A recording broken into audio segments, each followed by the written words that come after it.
Hello students, कैसे हो सब। आज हम 10वीं क्लास मैथ्स उसमें चैप्टर नंबर 2 यानी कि बहुपद, उसके बारे में थोड़ी बहुत पढ़ाई करेंगे। तो सबसे पहले आपने 9वीं कक्षा में एक चर वाले बहुपद, उनकी घात, उसके बारे में अध्ययन किया होगा। याद कीजिए कि चर x के बहुपद में x की उच्चतम घात, उसे हम कहते थे बहुपद की घात। मतलब x की जो घात होती थी सबसे बड़ी, उसे हम बहुपद की घात कहते थे। 9th में भी चैप्टर नंबर 2 बहुपदी था। उदाहरण के लिए वापस एक बार मैं कह देता हूँ कि यहाँ पे लिखा है भाई 4x + 2। तो यहाँ पे जो x है वो है हमारा चर। ऐसा ज़रूरी नहीं है कि x ही आता है, x की जगह पे कोई भी हो सकता है। x हो, y हो, t हो, s हो, ठीक है। x के साथ जो भी संख्या है, माइनस हो, प्लस हो, बट्टे वाली हो, पॉइंट वाली हो, उसे हम कहते हैं सहगुणक, ठीक है। और जो +2 दिया है, जिसके पास चर नहीं है, उसे हम कहते हैं अचर, ओके। और यहाँ पे 4x + 2, उसमें x की घात ऊपर कुछ दिख नहीं रही है, इसलिए कुछ नहीं होती है तो एक तो होती ही है, ओके।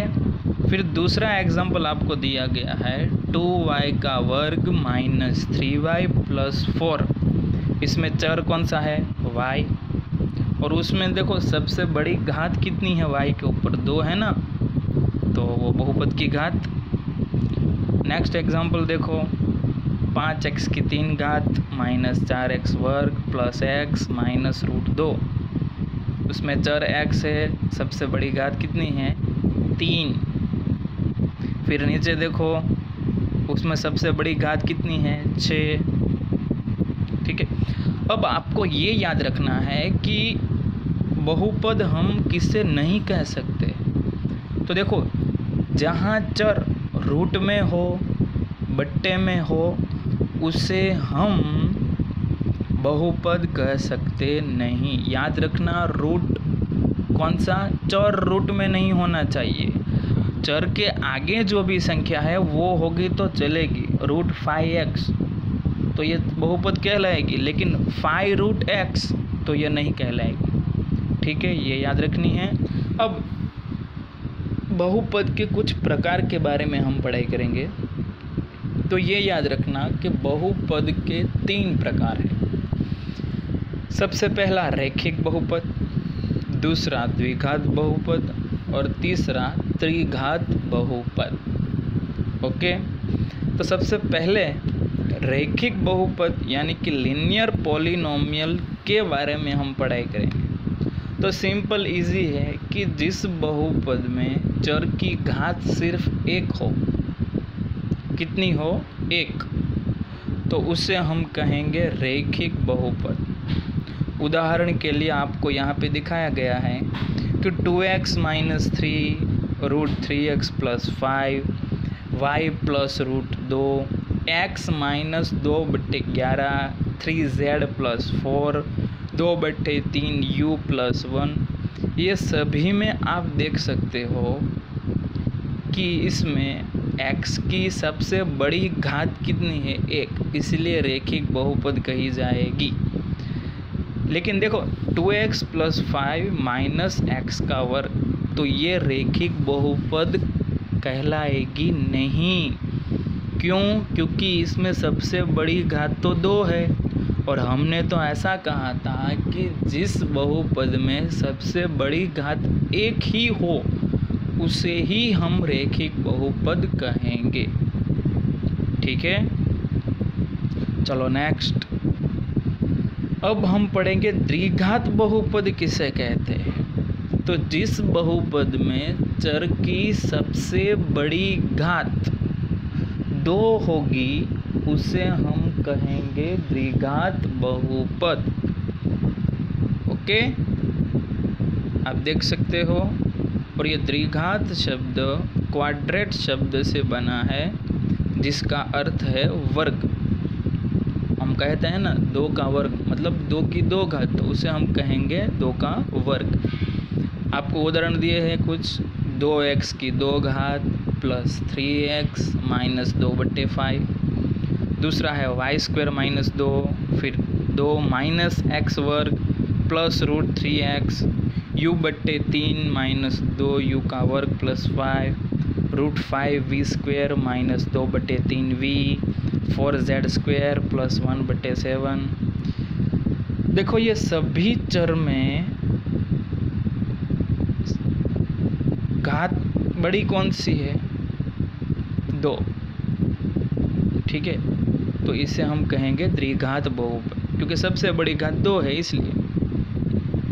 ठीक है, अब त्रिघात बहुपद,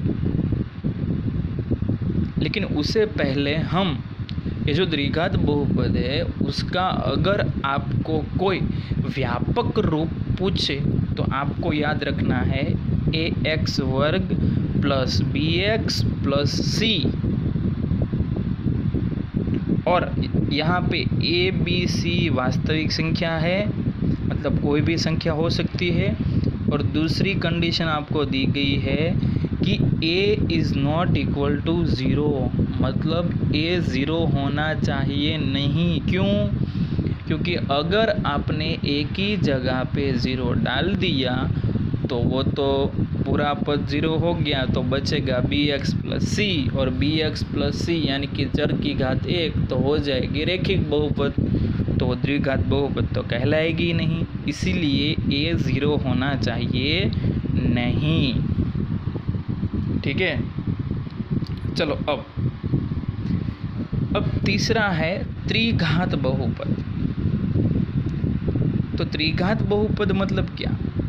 तो सिंपल, जिस बहुपद में चर की सबसे बड़ी घात 3 होती है उससे हम कहेंगे त्रिघात बहुपद। आपको उदाहरण तो दिए ही है, 2 माइनस x की 3 घात, सिर्फ x की 3 घात, √2x की 3 घात, 3 माइनस x वर्ग प्लस x की 3 घात। तो ये सभी में आप देख सकते हो जो चर है उसकी सबसे बड़ी घात 3 है, इसलिए इसको कहा जाएगा त्रिघात बहुपद।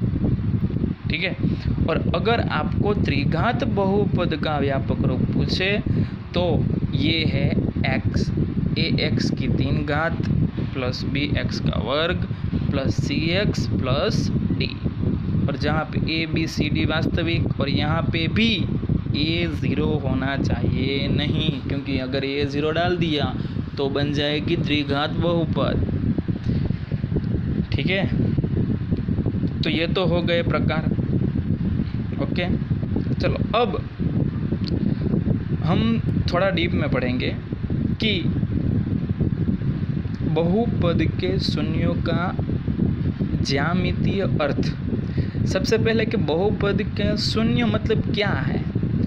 तो कोई भी मान लो बहुपद है, यहाँ पे दिया गया है कि p of x is equal to x की 2 घात माइनस 3x माइनस 4, ऐसा है। तो यहाँ पे आपको अगर ऐसा पूछा जाए बहुपद का शून्य, तो सिंपल एंड स्वीट आप इतना याद रखो कि ऐसी संख्या जो डालने पर ये पूरा बहुपद है वो 0 हो जाए। चर की जगह पे कोई भी ऐसी संख्या आप डालो और उसका अगर मान 0 हो जाए तो वो उसका शून्य कहलाएगा। ठीक है, मान लो आपने इसमें 1 डाला, ठीक है, 1 डाला और अगर 0 मान लो हो गया तो 1 है वो उसका शून्य कहलाएगा। ऐसा ज़रूरी नहीं है कि 1 ही डालने पर 0 हो सकता है, 1 डालो तो भी होगा, 2 डालो तो भी हो जाएगा, कभी कभार 1 डालने पर भी 0 मिलेगा, कभी कभार -1 -2, मतलब कोई ऐसा ज़रूरी नहीं है कि सिर्फ 0 डालो या तो 1 ही डालो। जितनी भी संख्या डालो उसमें जितनी संख्या डालने पर बहुपद का मान अगर 0 मिल रहा है उसके उतना शून्य कहलाएगा। मान लो 1 डाला, अगर 0 आ गया तो उसका शून्य, फिर आपने -2 डाला, वापस शून्य आ रहा है तो वो भी उसका शून्य कहलाएगा। तो टोटल शून्य कितने हुए? 2। ओके, अब आपको कहा गया है कि भाई बहुपद के शून्यों का ज्यामितीय अर्थ क्या है। तो सबसे पहले आप ये याद रखो कि अगर रेखिक बहुपद है ना, तो उसका ग्राफ एक सिंपल सीधी रेखा मिलेगी। क्या मिलेगी? एक सिंपल सीधी रेखा। अगर द्विघात बहुपद है तो द्विघात बहुपद में उसका ग्राफ ऊपर की ओर झुका हुआ मिलेगा या तो नीचे की ओर, पैराबोलिक। ठीक है, उसके बारे में हम पढ़ाई करेंगे ही। सबसे पहले यहाँ पे आप देखो एक रेखिक बहुपद है ax + b, a is not equal to 0, और उदाहरण के लिए लिखा है y is equal to 2x + 3। इसमें उसने x के अलग अलग वैल्यू ली है और डाली है, तो उसका आंसर -2 डालने पर उसका आंसर मिला -1 और 2 डालने पर मिला 7। ये चीज़ उसने ग्राफ में दिखाई, तो आप ग्राफ में देख रहे हो तो एक सीधी रेखा मिल रही है उसको। मिल रही है कि नहीं मिल रही? तो आप इतना याद रखो, जब भी कोई रेखिक बहुपद है तो उसका ग्राफ एक सीधी रेखा मिलेगी। आपको 1 मार्क्स के MCQ में पूछा जा सकता है। ठीक है, चलो अब हम देखते हैं कि भाई अगर द्विघात बहुपद है तो उसका ग्राफ कैसा मिलेगा। तो यहाँ पे आप देख रहे हो एक सिंपल एग्जांपल लिया है, y is equal to x की 2 घात -3x - 4। तो यहाँ पे आप देखो बॉक्स में अलग अलग x की जगह पे वैल्यू डाली। पहले -2 डाला तो उसका आंसर मिला 6, -1 डाला तो 0, 0 डाला तो -4, 1 डाला तो -6। मतलब आप जितनी भी वैल्यू लेना चाहो ले सकते हो। फिर ये वैल्यू उसने ग्राफ में दिखाई, तो आप देख सकते हो कि उसका ग्राफ कैसा मिल रहा है। ठीक है, एक पैराबोलिक मतलब परवलय आकार का ग्राफ आपको मिल रहा है। ठीक है, अब इसमें 2 ऑप्शन है, या तो ये ग्राफ ऊपर की ओर खुला हुआ मिलेगा या तो नीचे की ओर। दोनों में से कोई एक तरफ खुला हुआ आपको मिलेगा। अगर आपको 1 मार्क्स के MCQ में कोई द्विघात बहुपद मान लो दे दी और आपको पूछा गया है कि भाई इस द्विघात बहुपदी का ग्राफ कैसा मिलेगा। ऑप्शन आपको दिए गए हैं, ऊपर की ओर खुला हुआ परवलय, नीचे की ओर खुला हुआ परवलय, या तो A और B दोनों, या तो D एक भी नहीं। तो आप क्या करोगे? तब तो आप ग्राफ खींचने तो नहीं जाओगे। तो इसका सिंपल फॉर्मूला ये है कि अगर a मतलब x वर्ग का सहगुणक, वो a अगर धन संख्या है मतलब प्लस वाली संख्या है तो उसका ग्राफ मिलेगा ऊपर की, और अगर माइनस है तो नीचे की ओर। मतलब a > 0 देन वो ग्राफ मिलेगा ऊपर की ओर, और एक <0 मतलब अगर 0 से कम वैल्यू वाला है, माइनस में है, तो उसका ग्राफ मिलेगा नीचे की ओर। है ना सिंपल? ठीक है, तो ये आपको याद रखना है। चलो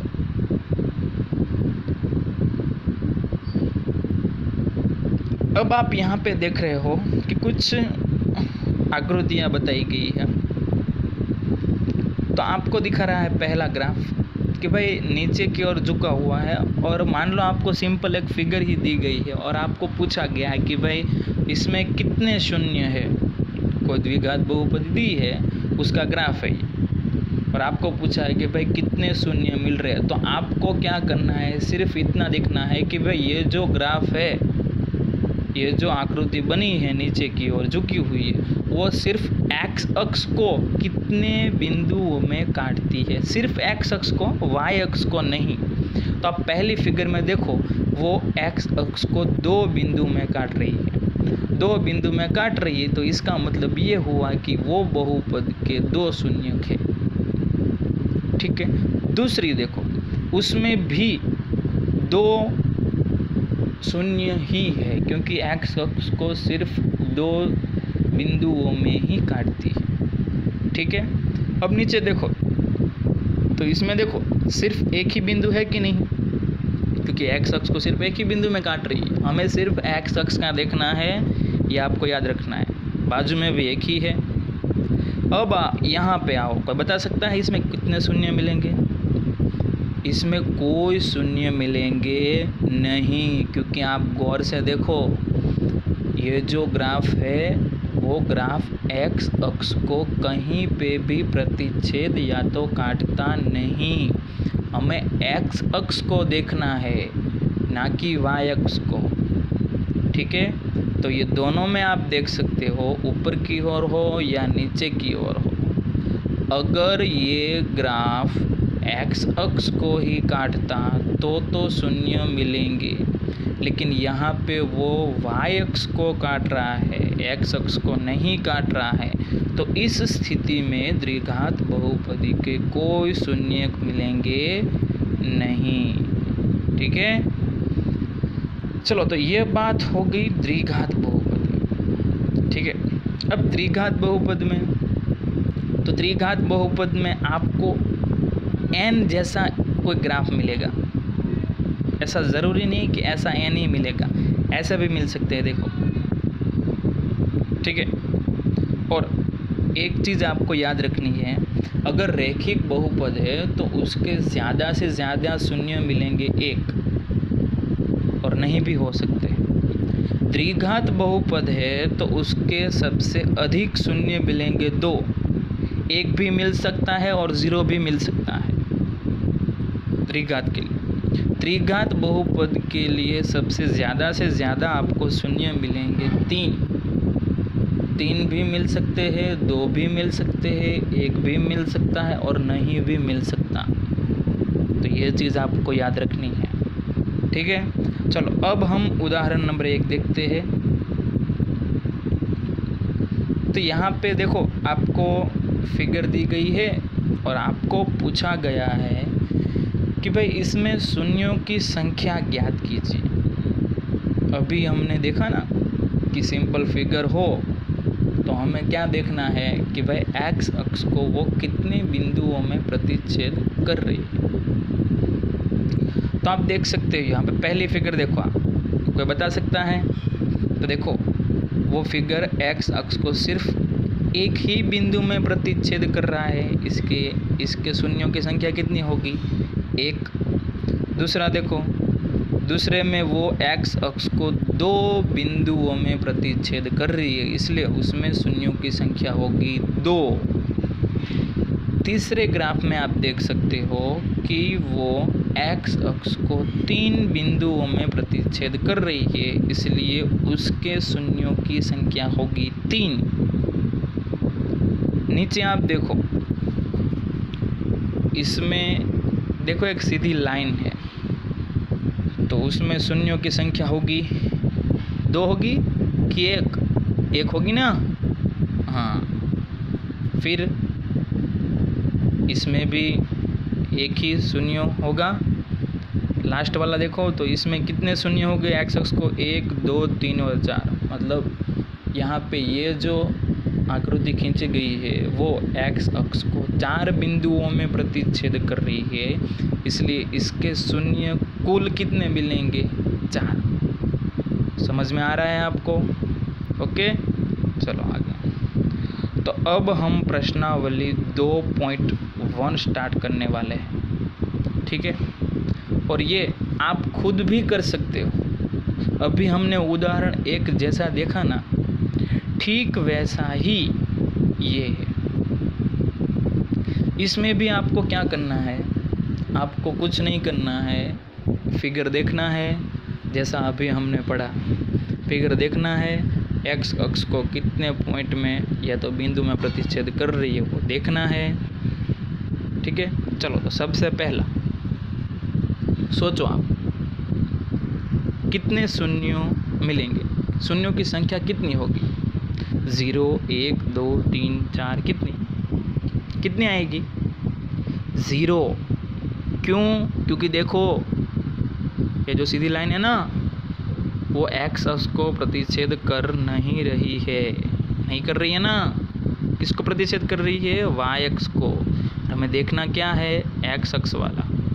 चलो, दूसरा कौन बता रहा है? सोचो, आप खुद सोचो, कितने हो गए शून्य? 1 हो गए कि नहीं? क्योंकि देखो आप एक्स अक्ष को केवल एक ही बिंदु में प्रतिच्छेद कर रही है, इसलिए उसके शून्यों की संख्या होगी 1। तीसरा आप देखो, दिमाग दौड़ाओ, कितने हैं? 1, 2 और 3। मतलब इसका ग्राफ है, इसकी जो आकृति है वो एक्स अक्ष को 3 बिंदु में प्रतिच्छेद कर रही है, इसलिए ये बहुपद के शून्यों की संख्या होगी 3।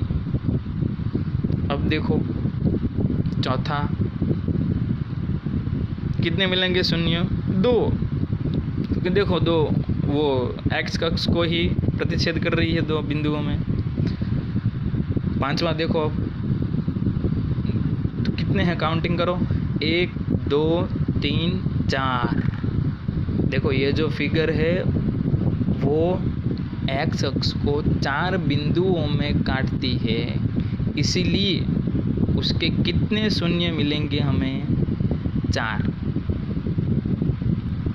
और लास्ट वाला 1, 2 और 3, कि ये फिगर में, ये ग्राफ में एक्स अक्ष को 3 बिंदु में प्रतिच्छेद कर रही है, इसीलिए इसके शून्य मिलेंगे हमें, कितने मिलेंगे? 3। ओके। अब मैं थोड़ा आपको कंफ्यूज करने वाला हूँ। कैसे? आप यहाँ पे देख रहे हो कि यहाँ पे ऐसा लिखा है कि भाई किसी बहुपद p ऑफ x के लिए y is equal to p x का ग्राफ दिया गया है। यहाँ पे दिया गया है कि नहीं दिया गया? क्या है? y is equal to p of x, ठीक है। अगर मैं थोड़ा चेंज कर दूँ और मैं यहाँ पे ऐसा लिखूँ x is equal to p of y, याद रखना ये चीज़ इम्पोर्टेंट है, और बोर्ड वाले कभी कभार कंफ्यूज करने के लिए ये चीज़ पूछ भी सकते हैं। तो दोस्तों याद रखना, y is equal to p of x अगर आपका है, इसका मतलब ये हुआ कि इसमें चर x है, इसीलिए x अक्ष को जो भी टच करेंगे उसके शून्य काउंटिंग करेंगे। लेकिन अगर मैं थोड़ा चेंज कर दूँ और ऐसा कहूँ कि y is equal to p of x, ये तो है ही, x is equal to p of y, तो हम y अक्ष को जो भी आकृतियाँ जितने भी बिंदुओं में प्रतिच्छेद करेगी वो उतना देखेंगे। कौन सी अक्ष देखेंगे? y अक्ष। कब? जब ऐसा होगा x is equal to p of y, ठीक है। चलो तो अब मुझे उस हिसाब से बताओ, अगर मान लो y is equal to p of x की जगह पे x is equal to p of y होता तो शून्यों की संख्या कितनी होगी? चलो पहले में कितना आएगा? 1 आएगा कि नहीं आएगा? क्यों? क्योंकि देखो y अक्ष को केवल एक बिंदु में प्रतिच्छेद कर रहा है ना, इसलिए उसके शून्यों की संख्या कितनी होगी? 1। दूसरे में कितना आएगा? उसमें भी 1 आएगा, क्योंकि देखो उसमें y अक्ष को सिर्फ एक ही बिंदु में प्रतिच्छेद कर रहा है कि नहीं कर रहा है? हाँ। तीसरे में देखो आप, तो उसमें भी केवल एक ही है शून्य। चलो अब मुझे बताओ चौथे में क्या है? क्या बता सकता है मुझे? चौथे में आंसर आएगा 0। क्यों? क्योंकि देखो वो y अक्ष को कहीं पे भी टच कर रहा नहीं है, ठीक है, तो इसलिए उसके शून्यों की संख्या होगी 0। पांचवा, उसमें शून्यों की संख्या होगी कितनी? 1, क्योंकि एक ही पॉइंट में टच कर रहा है ना। और लास्ट वाला, उसमें भी कितनी होगी शून्यों की संख्या? 1 ही, ठीक है। तो दोस्तों ये चीज़ आपको याद रखनी है। बोर्ड वाले कभी कभार आपको कंफ्यूज करने के लिए थोड़ा बहुत चेंज कर सकते हैं, ठीक है। इसलिए थोड़ा देखो, पहले आप कौन सा एग्जाम्पल है वो देखो, उसके बारे में सोचो और फिर डिसाइड करो कि मुझे क्या आंसर लिखना है। ओके, तो आपको क्या करना है, आपको मैथ्स की बुक में चैप्टर नंबर 2 में हमने सबसे पहले पढ़ाया था उसके बहुपद के प्रकार। तो आप बहुपद के प्रकार लिख दो, फिर उसकी परिभाषा, फिर उसके उदाहरण जो बुक में दिए गए हैं वो आप उदाहरण लिख दो। द्विघात बहुपद का जो व्यापक रूप है वो व्यापक रूप भी आपको लिखना है। ठीक वैसे ही त्रिघात बहुपद के व्यापक रूप लिख दो। ठीक है, फिर आपको क्या करना है, एक रैखिक बहुपद का आप एक ग्राफ खींच दो और सिंपल लिख दो कि भाई रैखिक बहुपद का ग्राफ सीधी रेखा मिलेगी। ठीक है, उसका एक ग्राफ खींच दो। फिर द्विघात बहुपद में उसका एक ग्राफ खींच दो, उसके नीचे लिख दो द्विघात बहुपद में उसका ग्राफ ऊपर की ओर या तो नीचे की ओर खुला हुआ परवलय मिलेगा। और उसमें भी मैंने आपको कहा था अगर a ग्रेटर देन 0 देन वो परवलय ऊपर की ओर आप मिलेगा, और अगर a 0 से कम यानी कि माइनस में हो तो वो परवलय नीचे की ओर खुला मिलेगा। इतना पॉइंट लिख दो ताकि आपको MCQ में दिक्कत ना हो। ठीक है, और त्रिघात बहुपद में तो सिंपल ये जो फिगर है एक दिखा दो। ठीक है, दूसरी एक चीज़ आपको ये नोट डाउन करनी है, आपको ये लिखना है कि रैखिक बहुपद में सबसे अधिक से अधिक एक शून्य मिल सकता है। अधिक से अधिक मतलब कम हो तो भी चलेगा। द्विघात बहुपद में अधिक से अधिक आपको 2 शून्य मिल सकते हैं, और त्रिघात बहुपद में आपको अधिक से अधिक 3 शून्य मिल सकते हैं। अधिक से अधिक 3 मतलब 3 भी मिल सकते हैं, 2 भी मिल सकते हैं, 1 भी मिल सकता है और 0 भी मिल सकता है। ठीक है, ये चीज़ आपको याद रखनी है। ओके, फिर आपको क्या करना है, उदाहरण नंबर 1 आपको ग्राफ खींचना है, उसके नीचे शून्यों की संख्या कितनी है वो ही लिखनी है कि भाई इसमें शून्यों की संख्या 1 हो तो 1, 2 हो तो 2। वो कैसे आई वो तो आपको पता चल ही गया है। ठीक है, उदाहरण ख़त्म होते ही आप प्रश्नावली 2.1 स्टार्ट कर देना। उसमें भी ठीक वैसे हमने कहा वैसे फिगर एक बनाओ, अच्छे से पेंसिल से बनानी है फिगर, पेन से नहीं बनानी है आपको। ठीक है, क्योंकि ये IMP है और कभी कभार MCQ में आपको ये पूछी भी जाती है। फिगर देते हैं और पूछते हैं भाई कितने शून्य मिलेंगे। ठीक है, इसलिए फिगर बनानी है, उसके नीचे आपको लिखना है शून्यों की संख्या इज इक्वल टू 1 हो तो 1, 2 हो तो 2, 0 हो तो 0। ठीक है स्टूडेंट्स, तो आज हम यहाँ प्रश्नावली 2.1 तक रखते हैं। आपको ये सारी चीज़ आज जितना भी मैंने पढ़ाया है वो एक बार रिवाइज कर लेना है। फेयर बुक में मैंने जितना बताया है आपको वो आपको लिखना है, और आकृतियाँ है वो आपको पेंसिल से खींचनी है, पेन से खींचनी नहीं है। ठीक है, और यहाँ पर जितने भी वीडियो में डालूँ वो सब वीडियो ध्यान से आप देखो। आपको जो भी पॉइंट अच्छा लगे वो आप बुक में नोट डाउन करते रहो, और सबसे ज़्यादा मेहनत आपको मैथ्स में करनी पड़ेगी, क्योंकि मैथ्स में अगर आप मेहनत नहीं करोगे तो भूल ही जाओगे। इसलिए जितने भी वीडियो यहाँ पे कंटिन्यू आते रहते हैं आप उससे अच्छे से देखो, सोचो, याद रखने की ट्राई करो, और जो भी मैं यहाँ पे कह रहा हूँ वो आप बुक में लिखते जाओ। ठीक है, और फिर भी आपको अगर समझ में ना आए तो आप एनी टाइम कभी भी पूछ सकते हो। Okay, thank you.